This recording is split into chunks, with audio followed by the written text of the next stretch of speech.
Hey guys, this is Jenny Aldrete with the Realtor Hive with our second episode. And today I have a very special guest, my husband, Jorge Aldrete. Excited to be here and to have formed this Realtor Hive with you. Today we want to talk about something that I think is pretty cool. You're so busy working, I feel like downstairs, that you don't come upstairs very often. We end up talking later about all the things that are happening with clients and in the market, but we don't really get an opportunity to hear about it on video or be able to express that to realtors or clients on social media so they get to learn from it and take advantage of it. We're going to go through some different loans, y'all. We're going to call it case files. I'm going to pretend like this is something super exciting, but it is. If it helps people get into a home, it really does change lives. And so there's a few different situations that were pretty amazing that have happened recently. We're going to walk through those. The very first one is talking about a down payment assistance program that happened for a recent client. And it was so amazing that it got a realtor, not just one deal, but two deals, correct? That is correct. Like the best case scenario ever. And it's one of those stories that says, hey, I got into a house with very little money out of pocket, almost nothing out of pocket. The first case was a couple living with their parents, didn't have the money to buy a house, even the 3.5% that FHA requires. So we put them through the TSHAC program, which is the Texas State Affordable Housing Corporation program. And what it is, it provides down payment for clients, anywhere from 2% to 5% assistance. In this case, the client used 5%. And what that means is basically we use 5% of the final loan amount is as a down payment. It covers their down payment. Then it covers a little bit of the closing costs in this scenario. Then the seller paid $5,500 towards their closing cost. And the client was able to get in the vicinity of about 90% of their earnest money back at closing. So they put $2,450 of earnest money. They received $2,140 back at closing, which was incredible. The beautiful thing about it, like you said, she told her sister and her husband also were renting, and they did the same program for about the same price. And so our realtor was able to get two deals. It was incredible just to see people go into a house with very little money down, as currently the market is basically asking for a ton of first-time home buyers to get in there and buy a house today. The nice thing about down payment assistance then is that whatever assistance they get from TSHAC then is able to cover their down payment, whatever that is. And then if there's anything left over, it can also cover their closing cost, correct? That is correct. It goes to cover part of the closing costs. Exactly. And so what is the benefit of someone choosing, if there's up to 5%, what is the benefit of someone choosing the 2 or the 3% option, or do they not get to choose? They do. They get to choose. So the biggest thing is that when they choose a 2% assistance, they get a better rate. The lower your request, the better the rate is. Correct. Yes. Okay. Then we have that incentive of the community promise, a case in where it's an incentive that cross-country mortgage provides as an incentive for doing the loan with us under conventional. Incredible couple. He's over 65. They've been in the States for a while from Africa, and they were buying a property in the Houston area, $220,000 sales price. And with this program called Community Promise, it provides $6,000 as an incentive towards the property. And what that does is if the down payment on this one is 3%, which was the case, $6,600, we were giving him 90% of it. Then the seller covered closing costs. This program I love because on the conventional side, you don't see it a lot because it doesn't penalize your interest rate. Typically, with down payment assistance programs on the FHA side, the higher the incentive, the higher the down payment assistance you get, the higher the interest rate is. With conventional and the Community Promise program, you're going to get the interest rate that the market is offering. And this client on a 220 sales price was able to get into a home with just shy of $3,000. It was $2,900. Just think about that. They came to the table with $480 because the seller was able to pay certain closing costs. And all I'm trying to say here, as we've seen, is just we continue to see the market to where the sellers are willing to cover closing costs. We're seeing that in so many contracts. Now, of course, there's the exception where if the location of a house is just incredible and the demand is high, you're not going to get those seller concessions. But for the most part, we need to take advantage of it. in today's market, it's really asking for first-time homebuyer to take advantage and capitalize on the market. They say that by every 1% that rates drop, another 5 million buyers get into the market.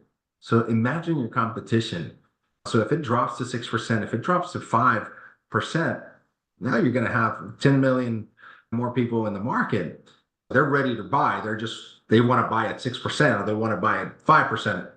I tell people is buy the house today. Like you won't be fighting for your house tomorrow when the rates are lower, and you won't be paying more because the moment the rates drop, more competition and higher sales price. If you buy now, you're going to be able to refinance later when the rates drop and your house is going to be worth more. So we got 2 case studies that are amazing, right? FHA one, a conventional one. Incredible. Remember the names. T-Shack, Community Promise. All righty? I promise. On to the next one. So I've talked about first-time home buyers taking advantage of our programs. Do you have to be a first-time home buyer for either one of those? For the Community Promise, you do. Okay, but The not other for T-Shack. you don't. Yeah, and their income limits as well, but the income limits are pretty high overall. So that's the beauty of it, is that they've actually increased income limits over time. The next program is investors. A lot of investors have also been keeping their money tight and not letting go and not buying properties. The one program that has skyrocketed in the US is DSCR, which is debt service coverage ratio. What does that mean? It's a program for investors buying an investment property where if you put 25% down payment, we're not going to verify income. We're not going to verify employment. All we're going to verify is credit scores, down payment, and assets that you have reserves afterwards. That is it. And the rental income of the property, right? The future rental income of the property you're buying. So very simple program, truly very simple program. What are they looking for when they're looking at the rental property? Like, I know there's some kind of like relation. They want to make sure that the rental income, it's going to be anywhere between 75% to over 100% of the PITI, the mortgage payment, principal, interest, taxes, and insurance. For example, the third case that I have is an investor. He bought a house with me in the past, as with this program, DSCR. He put 25% down. Now he came back and said, hey, Jorge, I want to go ahead and buy another investment property. Sounds great. 25% down. He has a 760 FICO score. We decided to go with the program that it's a 7% interest rate on interest only for 10 years, and then the next 20 years is full payment. So the beautiful thing about that is for the first 10 years, it's interest only, his payment is less. So we're making it to where the rental receipt from that property is going to equal 100% of the mortgage payment. You get the best rate when it's a 1-to-1 ratio, meaning when the rent equals the mortgage payment. If the rent is less than the mortgage payment, you get a hit on interest rate. It can be 3/8, it can be half a point. But right now, this gentleman got a 7% interest only. Very happy with the pricing itself, because it's better pricing than when he bought the other one at 7.875 as well on an interest only product. And it makes sense to him to have that interest only. Everybody does it different, but I'm also doing another DSCR on an investor. He owes $60,000 on his house. It's an investment property. It's worth $900,000, and Jorge, I want $300,000 out. So we're making sure that we're going to take enough to make his payment the same amount as his lease agreement and capitalize on that. That's a 1-to-1 ratio. And he's going to get, I think on a cash out, it was like 7.375% interest rate. DSCR loans can allow you to get cash out as well. They're not just purchases. You can get cash out on investment properties all day long. Can they be refinances too? They do refinances as well. Okay, so it's purchases, refinances, cash out, as long as it's an investment property, right? Or an income producing property, essentially. And then why would someone choose DSCR over a traditional investment loan that, if I'm wrong, tell me, it would traditionally be like 10% down, no? Or no, so the minimum down payment on an investment property, when you go traditional financing, is 15. So then why would they choose DSCR instead of a traditional investment loan? Typically self-employed individuals, they deduct so much income that on paper they don't qualify. It's just a program that that it creates less headaches in some cases for individuals that may have several businesses or complicated income situations. If it's an individual that has W-2 income, it's here's my W-2s, here's my pay stubs, here's my tax returns, and you can go that direction, you go that direction. That is going to be your best option. But then does traditional financing, even if that's the case, do they only allow up to 10 properties and then you have to seek out Great a point. DSCR? Is that right? So Fannie Mae, Freddie Mac, they allow for you to only have up to 10 properties financed.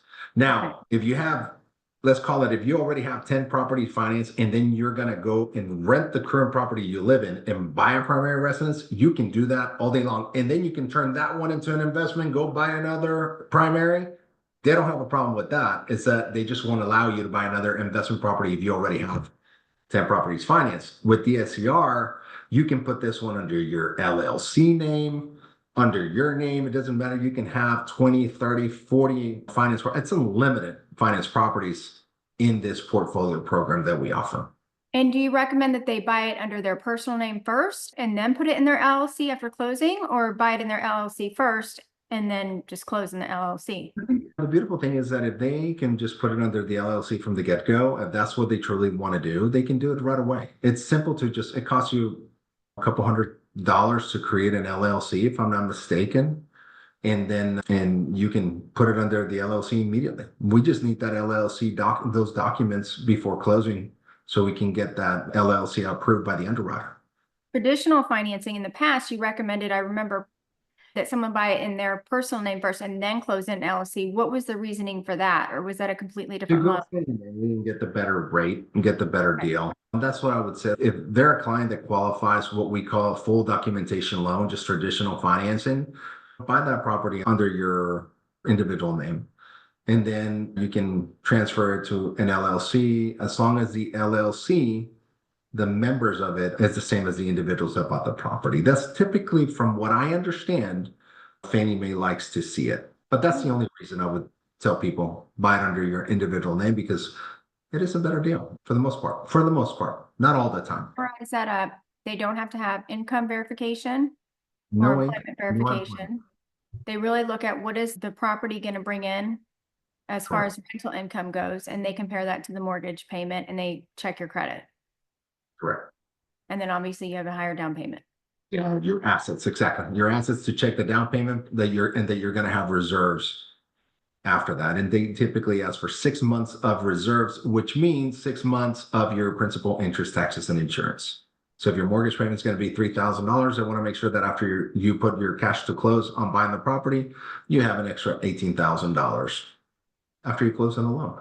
And are a lot of people, let's say this is their third or fourth or fifth investment property, are they getting their money for their fifth investment property? Are they getting that by cashing out of their fourth investment property and putting that down payment for their fifth investment property? Or where are they getting that down payment from if they have to put down 25%? That's some different. I get all kinds of scenarios. Like right now, literally cashed out on a client doing a DSCR on an investment property in Killeen, and they want to buy more investment properties. I have this gentleman that I am doing a cash out DSCR.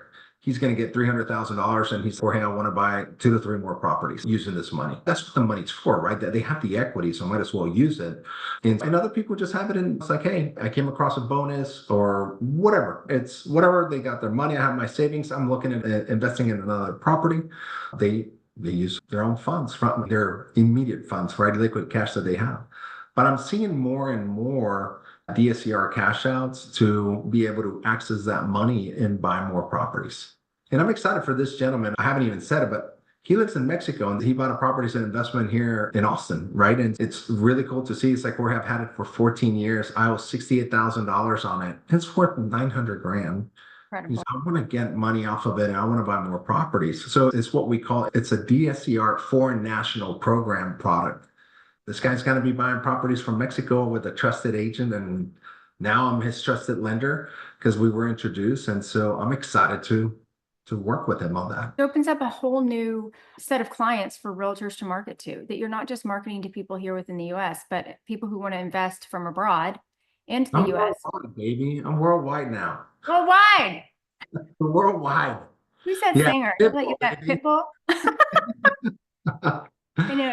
Yes, no, it is. It's incredible. It's truly, it opens the door for anyone wanting to buy a property here in the States. And so it's like I said, that we have so many programs available for so many individuals. Also, like, if this dude from Mexico is seeing the value of this program and he's investing in the States, like people from the US, come on, like, why aren't you like educating yourself and also seeing the opportunities here? Like, they're there. You just have to find out what they are and then get So ready. that's why we do the podcast, because we have to educate people the unbelievable things that they can do in the States with real estate. And it's our job to educate. I was doing another podcast with an agent last week, and it was like, it's our job to educate clients and agents about the programs that exist, because we sometimes don't do a great job at putting out all the information out there. And those agents and loan officers that are doing it, good for you, because that is our sole responsibility. It's just to put those programs out there, because there's so many, or not so many people, but so much more business that can be done because of programs that are available to all of us. And as difficult as the market's been for the past 3 years, with that, I think lenders got super creative. And by lenders, I don't mean us and companies behind us. They created so many different unique loan options to create this business opportunity that even if you were not in the market, maybe you haven't been in the market for something, investing or whatever it is for the past 3 years, because you decided to step out of it. Now there's so many different loan options that didn't exist before. Like I was talking to someone today about they used to do fix and flips and now they want to get back into it. And I was like, we have a fix and flip loan. They're like, I want to hear about it. There's just all kinds of cool things that exist now that weren't there before. I encourage people to start asking questions, because you never know what's available to you now that wasn't there a year ago. I want to make sure that we are putting out as much information as possible in the programs that we offer. How about you give a marriage tip of the day, babe? What would your marriage tip of the Oh day my gosh, that's easy. Really easy. For me, it's been my most successful be? secret. Just swallow Oh, your pride and oh, lower I your didn't, expectations. I didn't It know what he was truly is. It helped us a lot. It really did, because we expected so much from each other. And but when I say we, is you expected so much of me. And so just lower your expectations, You everybody. expected a lot from me too. We are human. We make mistakes. We're not perfect. So We you make can't mistakes too, not we just me. we can't think and get in your brain to know what you're talking about. Anyways, please. It's Y'all gonna heard get it you first. long, long. Just marriage is so much easier that way. It is. True. It is so We're much all easier. And when you human. swallow your pride, you know that. It's hard. Jorge's still working on that one, y'all. Yeah.